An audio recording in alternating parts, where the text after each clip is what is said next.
Қайырлы кеш, қымбатты көрермендер. Мына қолымдағы сурет бір қарағанда баланың шимай ғана болып көрінуі мүмкін, бірақ сіз анықтап қараңыз.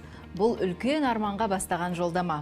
Ол бүгінде 6 алашты ғана емес, 6 құрлықты өнеріне табындырған әнші. Оның дауыс диапазоны музыка тілімен айтқанда 5-6 октавадан тұрады. Сонымен біздің бүгінгі қонағымыз Димаш Құдайберген. Саламатсыз ба? Қош келіпсің, айналайын. Асырамақта жібердіңіз алтықсың. Қуаныштымыз. Үлкен Біріншіден, осы сұхбатқа дайындалғанда көріп отырмын, 3 жылдан бері отандық телеарналардың бірде-біреуіне сұхбат бермепсің. Оныңыз рас. Бізге келісім бердің. Демек, Қазақстан ұлттық арнасына деген көңілің ерекше болып тұр ғой. Әлбетте, осы жылдар уақытында сұхбат бермеген себебім шетелде жүріп қалғаннан. Кеше ғана Минскіден оралдың. Минскіде 2-ші Еуропалық Олимпиада ойындарының ашылу салтанатында болдың. Мен өзіңнің парақшаңнан көрдім, Анна Нетребконың парақшасынан да көрдім. Игорь Крутоймен сахна сыртында тұрып, сен сахнада тұрсың, ал Игорь Крутой мынау менің әнім, Димаш орындап жатыр деп Анна Нетребкоға түсіндіріп жатыр, ал кейін Анна Нетребкоға біреулер жазыпты, Димаш қалай сізге деп. Ал Анна Нетребко жазады, уникальный голос, талант деп жазады. Ал менің есімде өз кезегінде сен Анна Нетребко менің бір тұтатын, яғни кумир тұлғаларымның бірі деп жазғансың. Е? Әлбетте. Анна Нетребко өнері былай тұрсын, ең алдымен рухани тұрғыдан ерекше бай адам. Сахнадағы өнер көрсеткендігін көрген кезде мен ерекше тамсанатынмын. Шіркін осы кісінің жүрген сахнасында мен де жүрсем деген балалық арманым болатын. Арман демекші, мынаның бәрі арман ғой. Сіз бұны үйдегі ата-анаңызға көрсеттіңіз ба, осындай арманым бар деп кезінде? Мынаның бәрі орындалып жатыр ғой қазір. Димаш деген дискіңіз шықты. 37 секундта платина дискке айналып кетті. Аллаға шүкіршілік. 120 елде фан-клубың бар. Мынау домбыра, мынау мінекей музыкалық ән шырқауға керекті күшейткіштер, сахнада тұратын құрал саймандардың барлығы.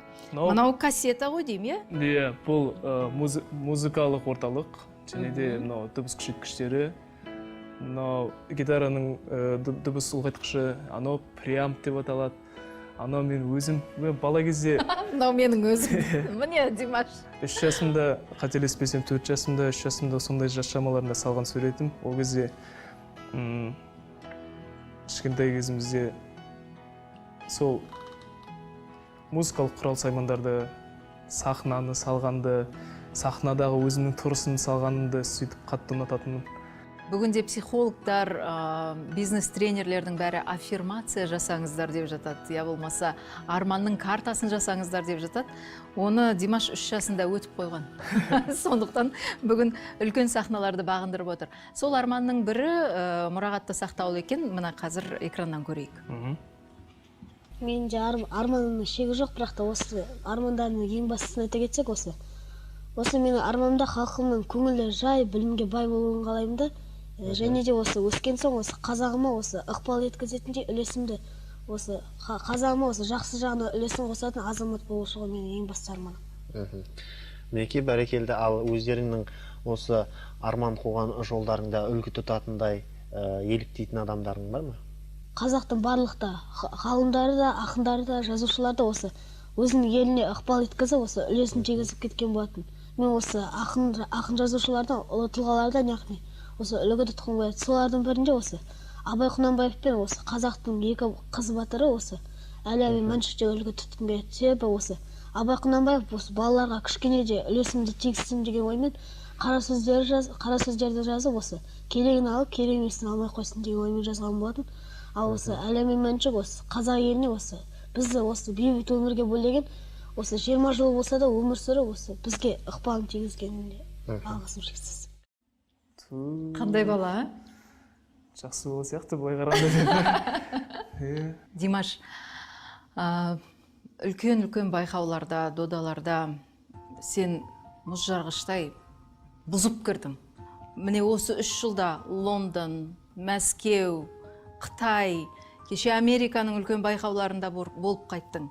Бірақ мен сол 2 жыл бұрын, 3 жыл бұрын көрген қарапайым Димашты көріп отырмын. Ой, рахмет. Өзің бойыңда, өзің айтып отырсың ғой, оқшауланғанды, менің мамандығым соны талап етеді деп. Оқшауланғанда мен қалай өзгердім деп өзіңе сұрақ қойдың ба? Менің өмірім қалай өзгерді? Мен қалай өзгердім деп. Күнде бұл сұрақты өзіме қоямын, әрине. Ұлы ғалым Омар Хайямның бір жақсы айтқан сөзі бар. Орысша оқығам, бұл цитатаны. Не завидуйте тем, кто удачлив и богат, ведь за рассветом всегда наступает закат дейді. Сол себептен мына қазіргі таңда менің өмірімде болып жатқан қызықты сәттер деп айтайын. Әртістік өмір. Ол сөздің шынына келгенде бір уақытша нәрсе. Күндердің бір күнінде мен де сахнадан түсіп, көрермендердің қатарына отырам. Сол көрермендер қатарына отырған сәтте қасымдағы бұрын араласқан, бірге жүрген бауырларым немесе танымайтын көрермендер менімен жылы сөйлесу керек, мен оларға тік қарай білу керекпін. Ал бұл жеңіс тұғырына шығуға көмектесе ме? Дәл осындай ұстаным.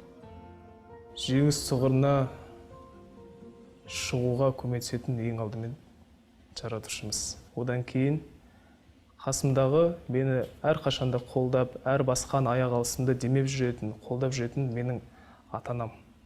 Әрбір адам өмірде рухани тұрғыдан дәріс алатын, және де кәсіби тұрғыдан дәріс алатын өзінің ұстаздары бар. Менің өмірлік ұстазым, менің кумирім, ол менің әкем алдымен, және де анам. Содан кейін өзім ерекше еліктеп өскен бір ерекше жан бар.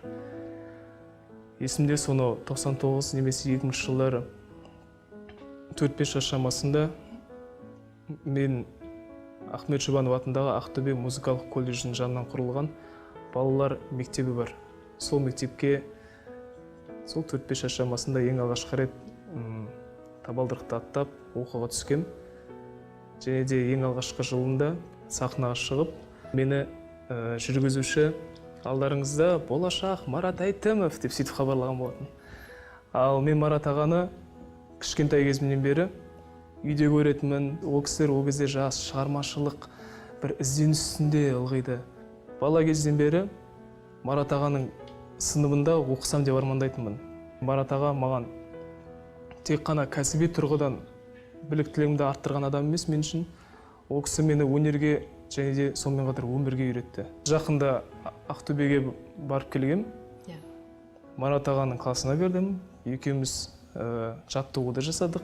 Қазіргі таңда шетелдік мұғаліммен айналысып жүрмін вокалдан, бірақ ол кісінің алдында өйтіп қобалжамайды, Марат ағаның алдында қобалжып бастадым да кәдімгідей. Өлеймін, ағайдың бір кәдімгідей мысы басады әлемге дейін. Димашжан, мен музыкалық талғамың жайлы сұрағым келіп отыр. Әрине, сен де, мен де бүгінгі қазақ шоу-бизнесіндегі аяқ алысты жақсы білеміз. Жалпы талғамды, бұқараның талғамын жақсы білеміз. Соның арасынан сен тағы да оқшауланып, мүлде басқа музыкалық ортаға бет бұрдың. Кәдімгі бастауы бар, қайырмасы бар, тойдың әндері емес, көңіл көтеретін әндер емес, жұбату әндер емес, кәдімгі үлкен күрделі формада жазылған шығармалар сенің әу бастағы бет бұрысың түсінікті болды. Бірақ сен дәл осындай үлкен байқауларға қатысып, ән индустриясында, әлем индустриясында өзімнің орнымды табам деп діттеген мақсатың сол болды ма? Әлде қайтып келіп осы жерде еңбек етіп, көппен бірге ұлы тойды бірге көрем дедің бе? Енді қазақта халық даналық айтады, ормансыз бұлбұл, армансыз адам дейді. Менің бала кезгі аңсаған армандарым, көздеген мақсаттарым орындалып жатқандығы енді Алланың қалауымен шығар, бірақ өзім ұнатқан музыкалық бағыт ол сәл өзгеше, ол поп жанрында жатқызуға болмайды, оны опера жанрында жатқызуға болмайды. Өйткені неоклассика, кроссовер деген бағытты дамыту, өзімді сол бағытта сынап көру үстіндемін. Бұл әндермен танымал болу өте қиын ғой. Өте қиын. Бұл Уитни Хьюстон, я болмаса Фредди Меркуридің алған жолдары, я Селин Дионның алған жолдары. Бұған үлкен нарық керек. Ол нарыққа шығу жолдары өте қиын. Бірақ мен бұл бағытпен шектеліп қалым келмейді, өйткені мысалы Рэй Брэдберидің бір тамаша сөзі бар. 17 жаста адам мен бәрін білем десе, ол жарасады дейді. 27 жасқа келген адам мен бәрін білем десе, ол 17 жаста дейді. Сол себептен алдағы уақытта тағы бір 10 жылдықтан кейін мен дәл күнгіде Димаш болмау керекпін. Мен жыл сайын өзімнің біліктілігімді жетілдіру мақсатында көп еңбектену керекпін. Музыкалық оқу орындарында оқып жүргендігіме 20 жылдан асыпты. 25-семін. Өзіңнің сөзіңмен келтірейін. Славян базарынан оралған кездегі бір сұхбатыңда өзің айтасың. Мен өзім структурасын жасаймын. Мен өзім стратегиясын жасаймын. Өз сөзіңмен айтқанда, а потом сам понтуюсь депсің. Ол мысалы музыкалық продюсирование деген ұғым бар. Музыкалық мен өзімнің репертуарымдағы әндерді құрылымын, ән құрылымын, бассалуын, субтонда, және де дамуы, развитие, ортаңғы бөлігі, және де соңғы бөлігі, кульминация деп айтады, шарықтау шегі. Соның бәрін өзім құрастырам. Ортасында аспаптық мелодия жолдары керек болса, оны аз-маз шығарам. Содан кейін соны ән өрлеуші досым, менің тамаша ағам Ерлан Бекчурин деген ағама үлкен рахмет айтқым келеді. Сол жігіт менің тапсырысымды қалай ойлаймын, дәл сол қазалпында шығарып береді. Оған үлкен шеберлік керек деп ойлаймын. Димаш, ал енді мына кішігірім диапазоннан бастап 4-5 октаваға өсіру, даусыңды кеңейту, бұл табиғаттан берген сенің көмейдегі бұлшықеттер ме, әлде күнделікті кәдімгі спорт залындағыдай жаттығулар ма?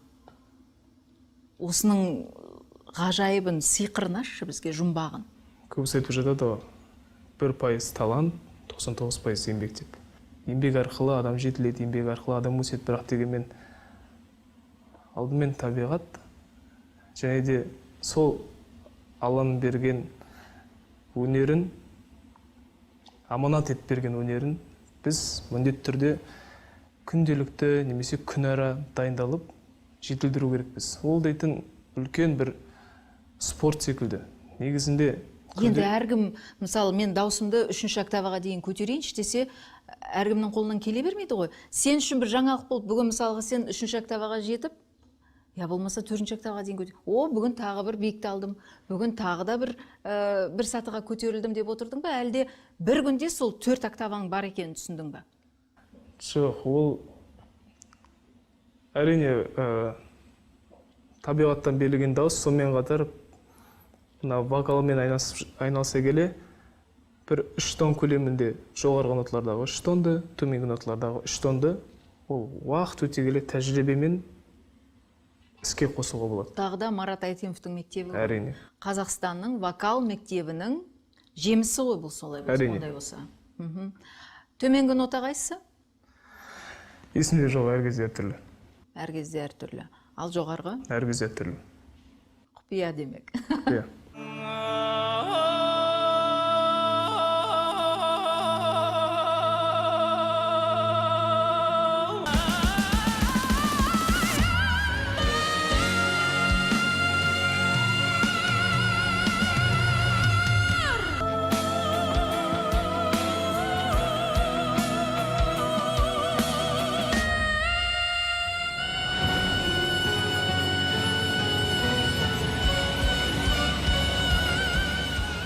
Мен негізі бұл дауыс диапазоны қанша 6 октавы, 5 октавы, 6 октавы деп айтып жатқанда мен оған аса мән бермесе екен деймін. Ол тек қана менің құралым.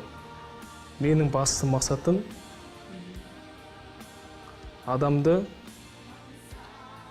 мына күнделікті өмірден сәл алыстатып бір ойдан құрастырылған дүниеге апарып келсем деген ниет. Димаш, Әл-Фарабидің өзі айтқан ғой, музыка деген тұнып тұрған математика деп.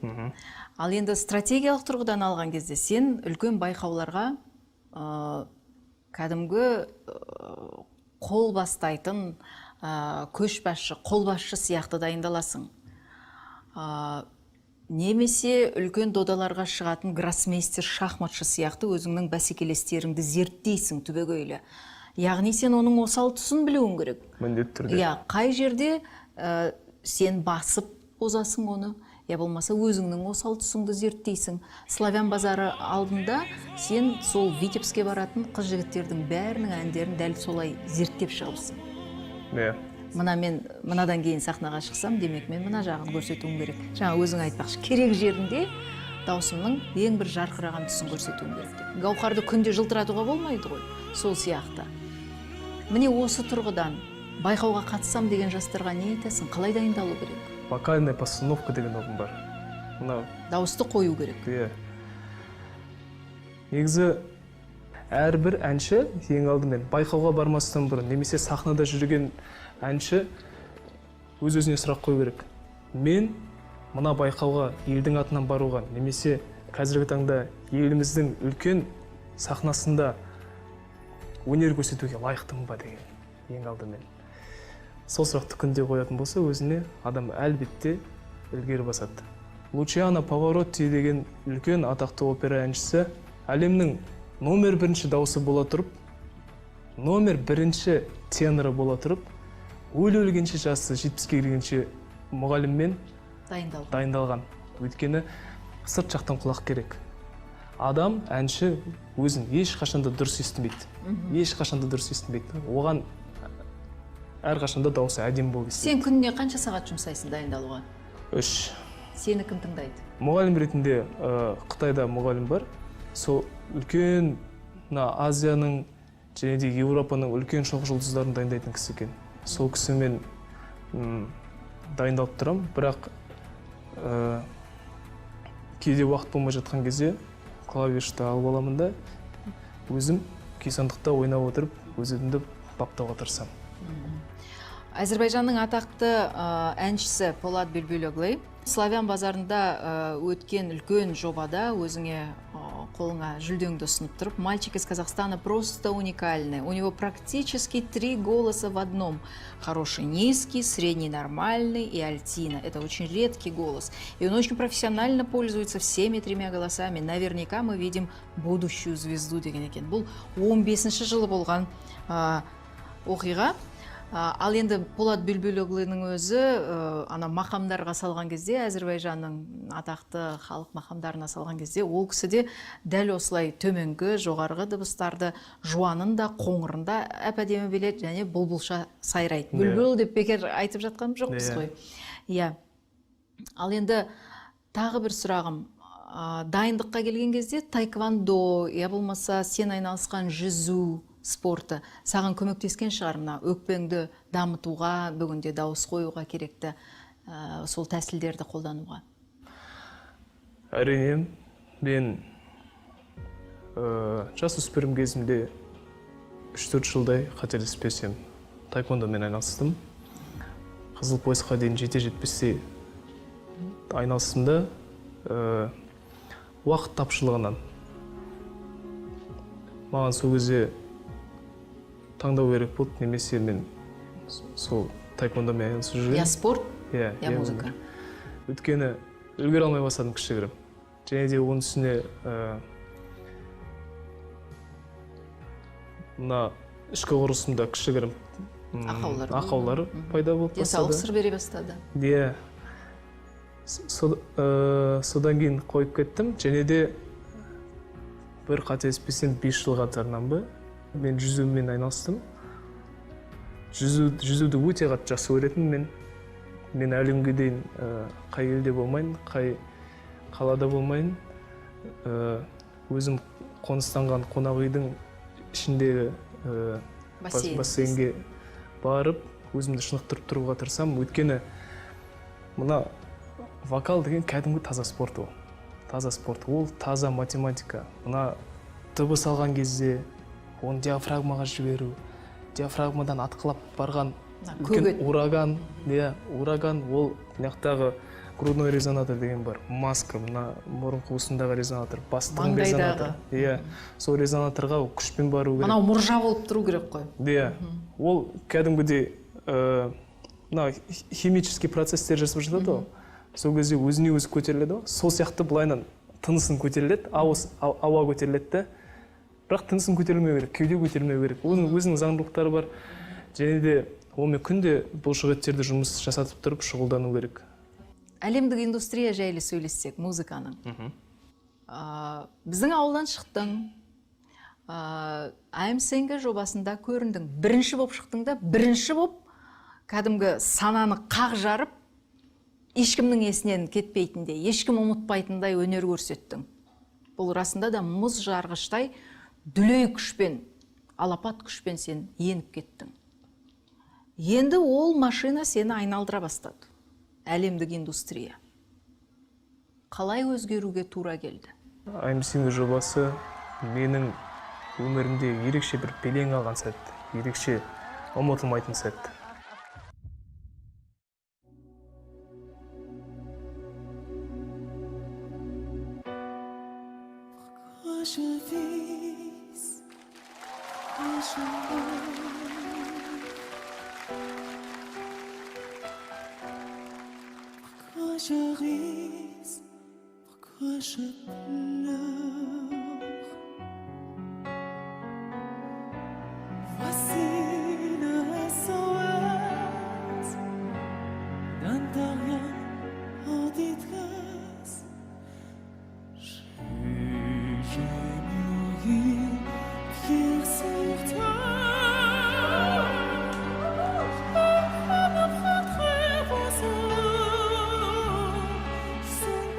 Және де бірінші байқау күніне шығатын кезде мен мықтап ерекше дайындалдым, қатты уайымдадым. Өйткені бұл мені 2 миллиард аудиториясы бар көрерменге ең алғашқы танысатын сәт. Қазақтан әнші келді деген кезде, қандай әнші, міне осындай деңгейдегі әнші деген сөзге лайықты болу үшін біраз қобалжыдым. Енді барын салып ақтырыстым, біреудің көңілінен шықпай жатса, айып етпеңіздер дегенде. 8-ші турға келгенде тамағым қатты ісіп кетеді, қатты ауырып қалам, сөйлейтін дауысым жоқ. Бірақ сол күні біз байқауға шығу керек болдық. Укол салғызып, 5 укол салып, мынаяққа тамағыма дейтін дауысым шықпай жатыр. Бір жағынан үкілеп үміттеніп отырған, артында қалың елің отыр. Содан кейін үйтіп-бүйтіп дауысын жинап, дауысын шығарып бір сөйтіп шықтым. Бірақ әнді айтқан кезде дауысым қиналғанмен де, бірақ та анық шығып жатты. Сөйлей алмай жатқан жерден дауысым шығып жатты да, және де сахнадан шығып болғаннан кейін дауысым қайттан шықты. Бір Алла тағаланың бір үлкен бір құдірет деп білем. Содан сырттан неше түрлі контрактылар келіп түсе бастады. Келісімшартқа қол қойыңыз, Димаш, Димаси деп елдің бәрі өзіңе табына бастады. Енді қайтем, бұл мынандай екен ғой деген ой болған жоқ па? Ол кездердегі сезімді сөзбен өтіп жеткізу әлде қайда бір қиындау деп білем. Өйткені біз январьдың 21-ші жұлдызында ең алғашқы рет сол жақтың телеарнасынан эфирге шықты. Және бір 2 күн ішінде жаңа Қытайдағы Инстаграм сол желіде бірнеше тәулікте 600 миллиондық па көрілім жинайды. Түсінбей, кәдімгі келесі күні тұрған кезде, эфир шыққаннан кейін келесі күні тұрған кезде қасымдағы менеджерлерім келіп, Димаш, құтты болсын, күшті деп сөйтіп жатыр. Мен, ой, біздің біздің үрдіс бойынша сәл-пәл асыра сілтеп айтатқан шығар деп мән бермей өзім келесі айналымның қамымен уайымдап сөйтіп жүрген кезде қатты мән берген жоқпын. Содан кейін сол I'm Singer жобасының аясындағы документалдық түсірілімдер болды. Сол кезде біз көшеге шығып базарда аралап қайту керек болдық. Димаш әнші базарда жүр, Иә, өзінің танымал болғанын білмей. есік алдына шықсақ, андай жігіттерді охрана алып қойып қойған. Мен айтам, бұлар не үшін деп түсінбей жүрмін де. Мен охрана қарап аңтамын, олар маған қарап аңтаң. Бір-бірімізге қарап аңтам болып жүрміз. Көліктен түсеміз. Түскенде ең алғашқы рет бір апалардың жүгіріп келіп танып атқанда, кісілер жинап қалып атқанда, мені ең алғашқы таныған кісінің бет-әлпеті есімде қалып қойды. Әлі есіңде. Әлі есімде. Өзім шошып кеттім, бірдеңе білдіріп қойдым ба деген. Бірінші Dears. Иә. Содан кейін кісілер жиналып, өздерінің ниеттерін, тілектерін білдіріп жаудырып жатқан кезде, бірдеңе болды-ау деп сөйтіп қалдым. Не білдірдім мен дедің? Иә, содан кейін күнделікті дайындық, күнделікті сол I'm Singer жобасының тұрмыс тіршілігі. Дайындықтан кейін қайтып бара жатқан кезде есімде алып қойып, қасымдағы менеджер қыз бала сөйлесіп жатыр, көзі бақырайып кеткен. Окей деп қойды, телефонды қойды. Мен отырмын, оған дейтін мән беріп жатқан жоқпын. Қалай мен дейтін, шетелде адамдар танып жатыр ғой деп түсінбей отыр, ойланып кеткен ғой. Димаши, tomorrow we have meeting with Jackie Chan дейді. Мен дейтін, окей дедім. Ертең Джеки Чанмен кездесеміз. Иә. Бетіне бір қарадым, окей деп отыра бердім, өстіп кәдімде. 10 секунд па түсінбей қалдым жаңағы. Не деп? What? Дедім де, бірден 10 секунд керек болды ғой мен сол миыма түйсігіме жеткізу үшін. Мен кішкентай кезімнен бері сол кісі мен бір көрсем, бір қол ұстассам деп қатты армандағанмын. Мынау ғой. Иә. Мынау орындалып жатыр. Иә, содан кейін келесі күні кездесетін сәт біз жаңағы менеджерім айтып жатыр, ол саған арнайы сыйлық дайындап қойыпты, сенің өнеріңді қатты ұнатып қалыпты деп. Жүрегім тарс-тұрс. Содан кейін мен не берем? Қараңғы батып кеткен, түн жақындап қалды дайындықтан келе жатқан кезіміз. Қазақи бір Сыйлық табу керек. Сыйлықты таба алмай жатырмын. Ол жақта Пекиннен қайдан табамыз? Бірден әке-шешеме звондадым. Ертең Джеки Чан кездесейін деп жатыр, мені шақырып жатыр, қонаққа шақырып жатыр десем, ойбай не дейді деп. Ана жерде абыр сабыр бүкіл үйдің бәрі, туысқандар бәрі шулап жатыр. Содан кейін не істерімізді білмей жатырмыз. Ана жақта Үрімші деген Қытайдағы қала бар. Қазақтар шоғырланып тұратын. Иә, сол аудандағы адамдарға хабарласа бастадым. Иә, бір шапан керек, домбыра керек, не істейміз деп. Ол жақтан анақтағы адамдардың барлығы шапан іздеп кетті аяқ астынан. Және де келесі күнге кездесуге дейін бір ағамыз ұшып келіп, шапан мен домбыраны бергеннің есімде. Иә. Сол кезде кездесетін сәт туды. Ол кісі студияда ән жазып жатыр. Мен кірдім. Ол кісінің енді қарапайымдылығы туралы айтатын болсақ, өте қарапайым. Мен қобалжып тұрғанымды көрді біраз. Ей, қалайсың, бер кел деп шақырып алды қасыма. Бірден басылып қалдым біраз кішкене. Содан кейін жақындадым, тілегімді, лебізімді білдіріп жатырмын, алғысымды айтып жатырмын. Менің балалық кезімдегі тамаша сәттер, менің әкемнің тамаша сәттері, менің атамның тамаша сәттері осы кісінің киносына тікелей байланысты деп білемін. Сол себептен осы үш ұрпақ өкілдерінің атынан алғысымды айтып жатырмын ғой. Димаштың бүгінде табынушылары әлемнің түкпір-түкпірінде жүр. Сен үшін концертке келіп жатыр, Қазақстанды біліп жатыр, қазақ тілін үйреніп жатыр. Мұны немен түсіндіресің? Өнерде ешқандай да шекара жоқ, ешқашанда шекара болған да емес. Әр адам талғам әртүрлі болғанымен, өнер ол жалпақ тілмен айтқан кезде бәріне ортақ нәрсе, ортақ дүние. Адам екінші бір елде тұрып жатқан адамның тілін түсінбеуі мүмкін. Оның өмірге деген көзқарасын түсінбеуі мүмкін. бірақ кейде сол кісінің әнін түсініп кетуі мүмкін да. Бірақ мәдениеттері тіптен бөлек. Бір әнін тіптен түсінбейді, бірақ бір әнін қатты жақсы көріп қалуы мүмкін. Сол себептен музыка тілсіз ұлы күш деп білемін. Кеше 10 жыл бұрын өнер жолын бастаған бала, боз бала, бүгін 25-ке келіп отырсың. Әрине, қазақы дәстүр бойынша атанаң келін жұмсағысы келеді. Сенің басың екеу болған армандайды. Бірақ мұнандай бүгін Нұрсұлтанда болса, ертең Бейжіңде, арғы күні Лос-Анджелесте жүрген баланың өмірі әрине қарапайым келін жұмсайтындай, кішкентай ғана үйде отыратындай өмір емес қой.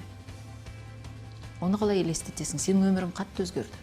Мен қай елде жүрмейін. Менің болашақтағы жарым міндетті түрде ата-әжесі мен ата-ананың қасында жүреді. Сол кісілердің қасында тұрады. Бөлек тұру деген қызғанамын мен. Үйдегі үлкен кісілерді мен дейтін атындағы Мансұрға беріп қоймаймын айтып. Ата-әжеңді қызғанасың? Ата-әжемді де, ағат емес Свет апамды да қызғанамын. Бермеймін. Мансұр өссін. Бәріміз, мен өзімнің кішкентай кезден бергі арманым, барлық бауырларымыз, ағайындарымыз, ата-әжелеріміз, үйдің үлкендері, үйдің үлкені бар, қазыналы үй деп жатады ғой. Мен өз қазынымнан айырылғым келмейді. Бірақ ініме де тілекшімін, ініме де бергім келеді. Сол себептен інімен бірге, бауырлармен бірге, ата-анаммен бірге бір үлкен ошақ басында ұзақ ғұмыр кешсек қой деп армандаймын. Тамаша, әдемі арман. Орындалсын деп тілеймін. Енді арнау концертіне келсек. Әрине, бастау концертін берген кезде сен жүрек жарды еліңе деген арнауыңды айттың. Бата алуға келдім, үлкен өнер жолына мінекей атқа қондым, кетіп бара жатырмын деп.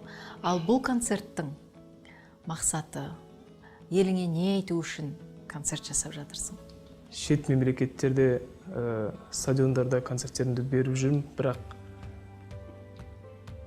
әрине қабылдаулары да өте керемет, қолпаштап, қошеметтеп, жанын беріп отырған барша жанкүйерлеріме осы сәтті пайдаланып отырып, алдарыңызда басымды иемін. Менің сахнадағы Димаш болып қалыптасып жүргендігім қарапайым көрермендердің арқасы. Бірақ дегенмен өзімнің елімде, өзімнің үйімде концерт беру әлде қайда ауыр маған. Өйткені міндетті түрде Марат аға отырады қазір, өзімнің ұстазым. Және де мені өмірге, өнерге дәріптеп үйреткен барлық ұлағатты ұстаздарымның алдында тағы да бір мәрте емтихан тапсырамын. Әрине. Көрермендерді немен қуантасың, немен таңғалдырасың? Көптеген жаңа әндер, мысалы Американың BMG деп аталатын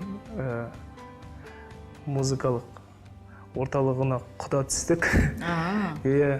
Сол BMG компаниясымен етене араласып, жұмыс жасап жатқан жайымыз бар. Мысалы, Мадоннаның, Риананың, Бейонстың әндерін жарыққа келген композиторлардан ән алдық. Сол әндер, кейбір әндер ең алғашқы рет осы арнау концертінде орындалатын болады. Кейбір әндер көрермендерге жақсы таныс болып қалды. Сонымен қатар, мысалы, Азия мемлекетінде, Корея еліндегі, Қытай еліндегі үлкен композиторлармен бірлесіп жасаған жұмыстарымызды да ұсынатын боламын сахнада. Және де осы соңғы кезде маған ән жазып жүрген ерекше, өзім жақсы көретін ерекше композитор Игорь Яковлы Крутой ағамыздың да шығармаларын орындайтын боламын. Бір құпия айтайын, ол кісі концертке келеді, бірге сахнаға шығады. Сол осындай азды көпті жаңалықтарымыз бар. Димаш, ID альбомында «Соғыс пен бейбітшілік» деген ән бар. Енді Лев Николаевич Толстойдың «Соғыс пен бейбітшілікті» білеміз. Соғыс пен бейбітшілік емес, соғыс әлем деп аударған дұрыс екен жалпы. Міне осы жағынан келгенде біздің мемлекетіміздің тұтастығы сыртта жүріп сені қаншалықты мазалайды? Интернеттен ақпараттарды оқып қалып, әр қашанда бір үйге қайтқым келіп сөйтіп отырамын. Мына еліміз аман болсыншы, еліміз тыныш болсыншы деп тілеймін. Өйткені еліміздің тыныш болғандығы әрбір қазақ азаматының жанының тынышталғандығы деп білемін мен өз басым. Менің қандастарым, менің жерлестерім ешқашанда қайғы зардап дегенді көрмесе екен деген ниетпен тілеуімді оқып отырам. Мына соғыс және бейбітшілік деген әнді неліктен шығарғандығымды және шығу тарихын айтып берейін рұқсат болса. Бұл әннің әуенін мен жаздым. Сөзін менің ұсынысым бойынша сол Қытай тілінде шығардық. Мына бүкіл әлемге жар салып айтқым келгендегі о. Әлемде тепе-теңдік болу керек. Әлемде бейбітшілік болу керек. Біз қасымыздағы, айналамыздағы адамдардың жанының тыныштығы үшін біз де жауаптымыз. Біз бір-бірімізге тек қана күліп сөйлесек, бір-бірімізге жылы шыраймен сөйлесек, бір-бірімізге жақсылық тілесек, соғыс тіптен болмау керек. Бәріміз теңбіз. Осыны қайта-қайта айтамын. Осы әнді соны қарапайым халық естісін, соны түсінсін деп шығарған болатын. Мен шығарған болатынмын дедің. Сен қазір Нұр-Сұлтан қаласындағы Шабыт университетінде композиция мамандығы бойынша біздің атақты композиторымыз Кеңес аға Дүйсекеевтің қолында оқып жатырсың. Сол кісі кезінде «Сәлем саған туған жер» деген әндердің, ең атақты әндерінің бірін жазған. «Қарағым ай» әні қандай керемет. Қарағым ай. Керемет. Иә. Домбыра туралы балладасы қандай керемет. Міне, сол кісіден не үйрендің? Қандай әнге қазір шабытыңа шабыт қосып жатыр ұстазым? Менің арманым мына полифония, сонатина, соната, этюдтар деп айтып жатады ғой. Сондай дүниелерді болашақта жазып көргім келеді. Оны жазу үшін мен алдымен музыкалық тұрғыда біліктілігімді арттырып алу керекпін. Барынша. Өйткені бұл саланы ластауға болмайды. Бұл салаға немқұрайлы қарауға болмайды. Ол бір әлем салғанмен бірдей ғой, ән шығарған. Сол себептен осы тұрғыда Кеңес ағамыздың класында дәріс алып жатқандығымды бір ерекше бір үлкен 30-қа жеткендей, лотереяда ұтып алғандай сезімде жүрем. Кеңес ағамыздың тек қана тамаша композитор ретінде емес, мен ол кісіні өте қарапайым адам есебінде таныдым тағы да. Мен Жас қанат деп аталатын 16-17 жасында байқауға қатыстым. Әрине есімізде. Иә, сол кезде бас жүлдені Кеңес ағаларымыз ұсынған болатын. Ол кісілер қазылар алқасы мүшесі болды. Сол кезде тез-тез тіл табыстық.